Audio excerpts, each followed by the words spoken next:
The Bhavat, Bhavam, or the third house is the fifth house, right? Because the fifth house is the third house from the third house. So, what is the connection between these two particular houses? Why is the fifth house the Bhavat, Bhavam, or the third, right?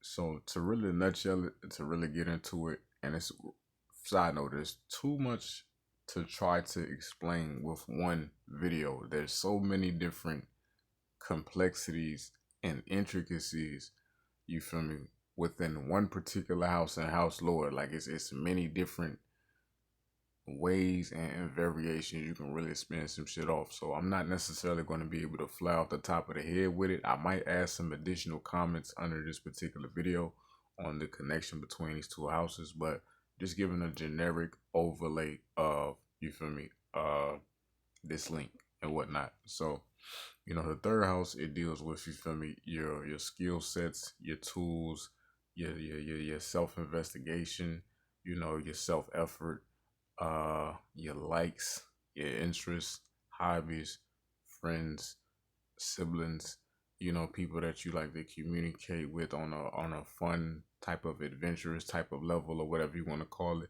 These are all themes that are signified by the third house. So let's take it to the skills and the intelligence aspect, right? Due to your own self interest in a particular thing or a subject, you know, the third house can signify how well a person is able to investigate and learn that particular thing through experience, right? So it's skills, tools, and intelligence. Let's just stick with those three words or whatnot. So when you go to the fifth house, you know, the fifth house being like a higher octave of the third house, if you will, it shows skills, tools that you have at your disposal, and intelligence as well.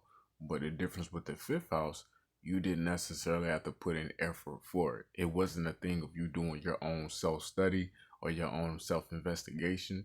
These are gifts, you know what I'm saying, that are just bestowed upon you, that are just present within your bloodline.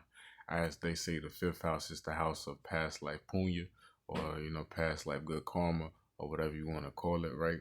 You feel me? So these are skills, these are forms of intelligence, these are tools that are just naturally gifted to you and at your disposal, versus a person having to, you know, put your mind and attention towards a particular thing, and, you know, put in the hard work, put in the hard effort, put in the repetitive trial and error to learn this particular thing, which can be showcased in the third house. You feel me? And that's a prominent link and reason as to why these two particular houses are connected, right? There's very much more to list. You feel me? It's very much so more that can be said and listed, but just trying to make this video, you feel me, quick and straight to the point as possible. Velocity.